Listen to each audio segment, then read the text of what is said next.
Hey guys, welcome back to r/entitled neighbors. In this story, a ridiculous neighbor dumped radioactive waste on my empty property and thought he could get away with it. Let's dive right into the video. And the first one is a pro-revenge story titled Revenge of the Outcast, A Town's Reckoning. I apologize for any grammatical errors as English is not my native tongue. While browsing Reddit's r/askreddit, I stumbled upon a thread discussing the fate of the stereotypical trenchcoat kid from high school. It just so happens that I was that kid, and years later I returned to my hometown and brought about its downfall. To provide some context, I was raised in a small conservative town nestled in a rural area heavily influenced by religion. And by the way, Ripe Stars, if I remember correctly, this story did not take place in the United States. In this community, moral purity and maintaining appearances were of utmost importance. Everyone was expected to attend church weekly, and those who appeared sinful faced harsh judgment. Unfortunately, the odds were stacked against me from the moment I was born. You see, I'm the product of a horrific crime. My mother was assaulted sexually. Having lost her parents at a young age, she was taken in by her uncle and aunt. The uncle held a prominent position in the local religious hierarchy, which allowed him and his friends to abuse my mom without consequence. When she became pregnant, she was painted as a promiscuous temptress who seduced married men and subsequently cast out of the community. For reasons unknown to me, she chose to remain in the town, and so I entered the world born out of wedlock and without a father, branded as a sinful outcast. My childhood was a nightmare, the details of which I will spare you. Suffice it to say, by the time I began my schooling, I was already deeply scarred. School only exacerbated my suffering. I was relentlessly bullied, and even the teachers participated, as they were all members of this religious community that viewed me as tainted. In response to this torment, I became the trenchcoat kid, or at least the local cultural equivalent. I deliberately cultivated a bizarre and hostile persona to keep people at bay. The community had already cast me as damaged and stained, so I embraced this role as a means of self-protection. Despite the constant opposition, I managed to graduate with respectable grades. A distant aunt, the only decent relative I had, helped me gain admission to a college in the city.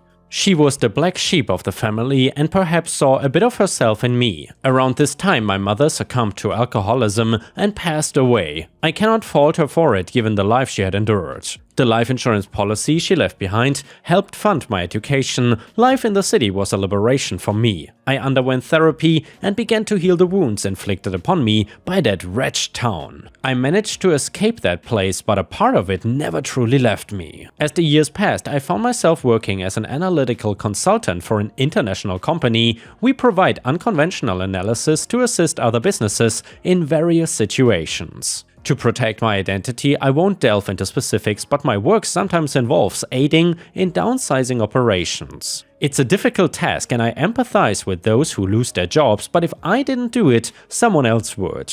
And then, a few years ago, I was assigned to assess 3 factories and recommend which one should be relocated abroad. As fate would have it, my hometown was home to one of those 3 factories. The miserable town I grew up in was what we call a one-smokestack town in my country. The economy revolved around a single factory and some agriculture, with about 60% of the population employed by the factory. The remaining economy existed to support the factory and its workers. Most people had no aspirations beyond securing a job at the factory after completing their education. The factory was run by the same religious community that governed the town, with the big shots in the community often holding management positions. As a result, the factory was poorly managed, with promotions based on perceived holiness rather than merit or competence. Returning to my hometown was a triumphant experience. At first, most people did not recognize me. The once chubby outcast had transformed into just another corporate drone on the surface. I meticulously examined all the paperwork, listened to their speeches and lies, and audited their processes. Along the way, I dropped hints about my identity until they finally realized who I was. The factory staff threw a party in my honor for old time's sake. Many of my former school buddies were in attendance. We reminisced about fabricated good times, and I made sure to cast a shadow over every moment by bringing up specific instances of bullying I had endured just to see the atmosphere grow uncomfortable. Then I laughed it off as if it had always been a joke and I had outgrown it. Inside, however, I was seething with hatred, relishing every second of their discomfort. I took great pleasure in seeing their faces and what they had become because I was about to strip it all away from them. In the end, they seemed relieved, believing that they were fortunate to have me, the hometown boy, conducting the audit. After my visit, which lasted a couple of days, I drove around the town in my rented car, observing how people lived and recalling what it had been like. I had never understood the allure of power, but in that moment, honestly, I grasped it completely. The rest, as they say, is history. I composed a scathing report, meticulously documenting every flaw and mistake ever made in the town's plant, aka factory. There was no need for fabrication or embellishment. I simply took existing issues and polished them until they appeared even more dire than they were. The factory was shut down over the following 3 years and the town withered away. No new business ventures emerged to fill the void. Drug and alcohol abuse skyrocketed, as did crime and domestic violence. Lives and families were torn apart. To this day, they have not recovered, save for a handful of more resilient individuals who chose to leave. I still occasionally stalked them on social media, reveling in the misery of their lives and how they finally paid the price for what they did to my mom and me.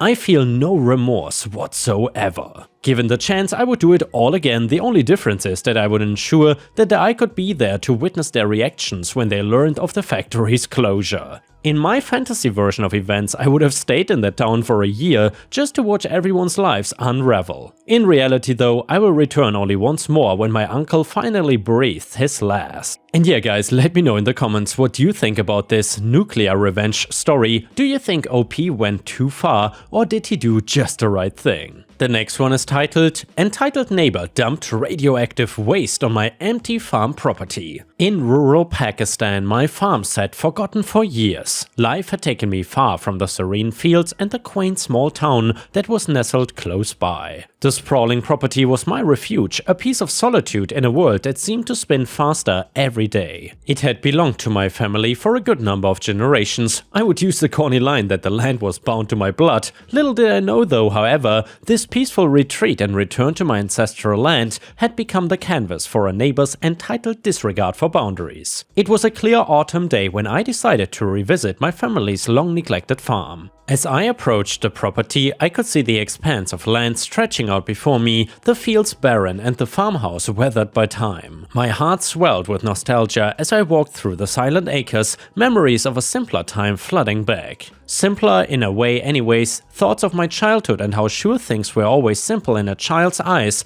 but now that I'm an adult, reflecting properly on what memories I could recall. It was a struggle, it had purpose though and meaning. My tranquility and reminiscing, however, was shattered when I stumbled upon a scene that turned my stomach and made my blood feel like it was frozen. Piles of trash and hazardous materials were strewn across the once pristine land. Plastic bags fluttered like grotesque flags in the wind, and an obnoxious odor filled the air. I could not believe my eyes as I uncovered radioactive medical waste and other hazardous items carelessly dumped on my property. The extent of the dumped materials had it spreading out across a good portion of the land, horrifyingly so. I had not noticed it at first due to the fact that it was mostly to the edge of my property, closer to my neighbor's land. Fury and anger coursed through me as I traced the debris to its source, my neighbor Ahmed's property. He had taken the liberty of turning my personal property into his own personal dumping ground. Naturally, I confronted Ahmed, a man whose arrogance had only grown over the years. His disregard for other people's property and the environment had reached a despicable peak in my absence. Likely years of brute forcing his way through various situations and scenarios had only entombed his bitterness, making it more blatant and disrespectful. Ahmed, what have you done? I demanded, my voice edged with anger as I finally found my neighbor working on some of his land closer to my own property. I had seen him from the family home that sat in the direct center of the property. He looked at me with a smirk, the audacity of his actions apparent in his eyes. Why do you care? This land was just sitting here abandoned. I figured I could put it to good use, and put it to good use I have. Far better than you and your family ever have anyways. Only enraged further, I insisted that he clean up the mess immediately. Ahmed, however, remained defiant, dismissing my protests as the complaints of an absent owner. A heated argument unfolded, words exchanged like bullets, but he stood his ground unrepentant and arrogant. He maintained that smug disposition throughout the entire ordeal. It was infuriating how he could just hold up that sly smirk while we quarreled. Faced with Ahmed's obstinance and sheer stubbornness, I decided to take matters into my own hands, turning to the proper course of action, which is the legal way. I reported the illegal dumping of hazardous waste to the Environmental Protection Agency of Pakistan. Or Pakistan, I forgot how to pronounce it. Anyway, investigators arrived promptly, taking samples and verifying the extent of the environmental degradation caused by Ahmed's actions. The evidence was undeniable that my land had become a toxic wasteland due to his illegal and prolonged activities. In my absence, he had used such a reason to do whatever he wished with the land surrounding his own, irregardless of crossing lawful boundaries. That is me not even mentioning the moral problems with his actions, utterly unrepentant and unwilling to see any other viewpoint other than his own. Ahmed refused to back down. He even doubled down on his entitlement, threatening me with dire consequences if I did not drop the complaint. Fear flickered briefly in his eyes, but it was swiftly replaced by a menacing glare. Undeterred, I knew I had to pursue justice through legal channels, no matter what he might do as a consequence. At this point, I felt like it was the only thing to do, the only right thing to do. So I proceeded with filing a lawsuit against Ahmed for trespassing, illegal dumping of hazardous materials, and criminal threats. I sought damages, cleanup costs, and criminal charges. The legal battle that ensued was a grueling test of patience and perseverance. The court proceedings exposed the extent of Ahmed's entitlement and complete disregard for the law. The wheels of justice proved slower than I liked, but I was committed to the course. I needed to see this through, not just for financial resolutions, but in the name of my family and all they had put into the land. Something I'd forgotten with my time away. As the court case moved ahead and evidence mounted against him, Ahmed's aggression escalated. He continued to threaten me, convinced that his power and influence would shield him from the consequences of his actions. Undeterred, however, I pressed on, fueled by a determination to hold him accountable and honestly get what is owed to me. The courtroom became a battleground with lawyers presenting evidence and witnesses detailing the environmental devastation caused by Ahmed's actions. The test results unequivocally proved his guilt, but Ahmed remained unrepentant. He blamed me for his predicament, maintaining his arrogant demeanor throughout the trial. He then tried to use my absence from the land as a reason as to why all this happened. That my lack of care for the land had led to natural deterioration of the land in question, it was just ridiculous, of course. Just looking at the dump pile he had left, the trash that littered the grounds along with some substance that I didn't know was leaking across one of the fields. As ridiculous as his arguments were, I did grow a little concerned as there were a few sympathetic nods of agreement during his lawyer's speech, and then the twist came. A revelation that sent shockwaves through the courtroom and jury. The radioactive medical waste dumped on my land was traced back to an unreported stolen shipment from a local hospital. Ahmed had not only been illegally disposing of hazardous materials, but also had been involved in a criminal network dealing in stolen radioactive substances, along with whoever else knows what. I never got to know the full extent, but it was damning evidence and further reinforced my own case. I was of course happy to take it on. The gravity of the situation, however, escalated with the new evidence being brought into play, and Ahmed's true nature was laid bare for all to see. The court, appalled by the extent of his crimes, convicted him on all charges, including criminal disposal of medical waste. As the gavel fell, Ahmed's mask of arrogance crumbled, revealing a man facing the consequences of his entitled abuse and criminal actions. It was quite frankly a glorious sight to witness, something I'm not sure I'll ever forget. The court sentenced Ahmed to a 10-year prison term, a fitting punishment for his crimes against the environment and society. Justice had prevailed, but Ahmed, even in the face of conviction, showed no remorse. He left the courtroom with a seething rage, hurling threats and curses in my direction. Even in defeat, he held his head too high, his pride being unhidden as he was escorted away. The legal victory, however, was bittersweet. The contaminated land remained a stark reminder of the havoc Ahmed had wreaked. Yet the court recognized the need for restitution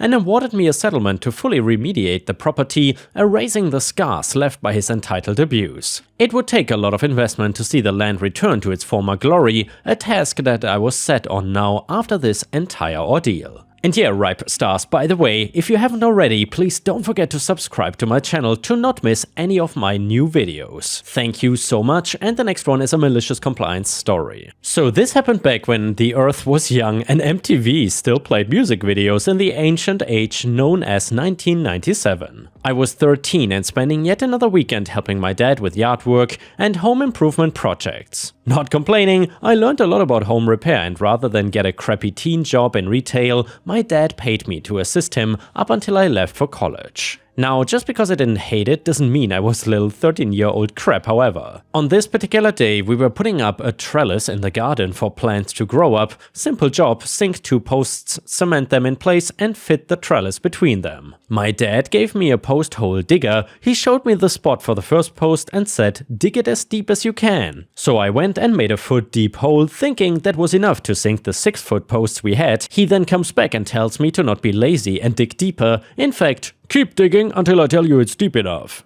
So that is where my malicious compliance came in. I knew he would be back from the garage in about half an hour, so I went to town on this hole. I did not stop for a break and just kept digging until the post hole digger fit in the hole completely and I could not open it to lift dirt out. At that point, I taped a spade to a branch and made the hole even deeper. When he came back, he said something along the lines of, "Let's see if you did it properly this time." And he drops the 6-foot post into the hole, where it promptly disappears. There was a momentary look of shock on his face, and then he started laughing, like bent over, cannot catch your breath laughing. To this day, I've never seen the man laugh as hard as that. When he was done, he told me that I guess I did what he told me, but now I would have to figure out how to fish the post out of the hole. Luckily, it was only a foot or so below the surface and we got it out easily enough. To this day, my dad still tells this story as a warning about giving vague instructions. And yeah, ripe stars, I'm curious, have you ever been involved in a situation in real life where you got malicious compliance on somebody? Let us know in the comments. I would love to hear your story. The next one is titled The Worst Karen Ever. So I was the director of sales ops for a $40 million per year software company. Karen was on my team. We processed purchase orders. Karen had a small vehicle accident that put her in a neck brace. She also needed once weekly physical therapy appointments and had some restrictions on duties, all of which I accommodated, no issue. Despite meeting her needs, Karen decided coming into work was optional. HR noticed that she was repeatedly absent from work for 3 to 4 days at a time, multiple weeks in a row. They didn't give me details, but told me documentation from her doctor did not justify all of these absences. To make matters worse, Karen would never give notice that she was going to be out, and sometimes would just no-show without ever calling, nor indicate how long she would be out. HR eventually told Karen that she needed to either attend work more regularly or get a doctor to sign off on short-term disability. This worked for me. I would rather Karen take extended time off so I could get a temp to take her responsibilities than be absent frequently with no warning. Karen's original doctor would not document a need for disability, so she found a doctor who would. She bragged to the team that she found a doc that would sign off on anything. So Karen went on disability and I was able to get a temp to cover her until she returned. Even though co-workers who kept in contact told me Karen was going to clubs and dancing and such, I didn't care. That was going between her and HR. For now though, at least the work was getting done. The time period of Karen's short-term disability eventually expired. At this point, she either had to come back to work or go on long-term disability so I could replace her permanently. Karen's sign anything doctor would not give her documentation for long-term disability, so Karen grudgingly came back to work. She quickly went back to being absent all of the time. She also refused to even do the basic duties of her job. I went to HR and told them things were not working out and that I wanted to replace her. They were on board with this plan and HR brought Karen in for the talk, but Karen flipped out and said she would sue. Suddenly, HR was not on board. Didn't matter that Karen really had no legal standing, just the threat of a lawsuit made HR decide it was more important to make Karen happy than to let me have a functional ops department. In one instance, I asked Karen to do purchase order reviews and she complained to HR about me bossing her around. I am her boss, by the way. HR told me that I could no longer give assignments or work duties to Karen. When I said that was fine, as long as they let me hire someone else to do Karen's job, they refused me to give a recommendation for a new employee. This went on for months and Karen quickly learned that she could complain to HR about anything and get her way. You would not believe the accommodations she was given. Meanwhile, she made no effort to hide that she was not really injured anymore, was barely coming to work, but was still getting paid. She even encouraged other team members to take advantage of this loophole she had found. Then one day during month-end crunch, Karen had not come in or called, so I called her and asked her if she planned to work that day. It was a simple question, carefully crafted to be neutral in tone. She told HR that I had harassed her with my phone call. And by the way, Ripe stars, by harassed, Karen meant that OP, her boss, called her while she was still in bed, not intending to go to work. Clearly that is harassment. Anyway, I got written up, and so I immediately put in my 2-week notice. Not going to deal with my career being effed by a woman who had worked maybe 6 days in a month, especially when I gave 60 to 70 hours a week to the company. With me suddenly gone, the sales ops fell apart. Purchase orders were not going through, and to address this emergency, a company SRVP took over sales ops until my replacement could be found. HR was certainly not gonna tell this guy that he could not give Karen duties, so Karen actually had to work. About a month after I quit, Karen got my home number and called me, furious that she now had to actually work. She told me she was going to report me to HR for a company I no longer worked for, and sure enough, she did exactly that. I kept in touch with the members of my old team, and they told me that she was laughed out of the HR office. But here is where it gets absurd. Karen called me again, cursing, screaming and threatening me, and demanded I give her the contact information for HR at my new company. She was gonna report me to a department that had no idea who she was nor had any jurisdiction over her complaints. The stupidity was unbelievable, and I giggled at her right up until I hung up and blocked her. Last I heard, Karen was finally fired, got 0 unemployment benefits, and ended up moving her and her kids in with her mom. And yeah guys, if you cannot get enough of my content, please don't forget to check out my podcast by searching for Ripe Stories on all major podcast platforms such as Spotify, Apple or Google Podcasts. Furthermore, you can find bonus content by going to patreon.com/ripeyoutube or by clicking the join button here on YouTube. For a small monthly fee, you will get access to dozens and dozens of exclusive videos you won't find anywhere else. Thank you so much for watching, and I hope to see you again tomorrow.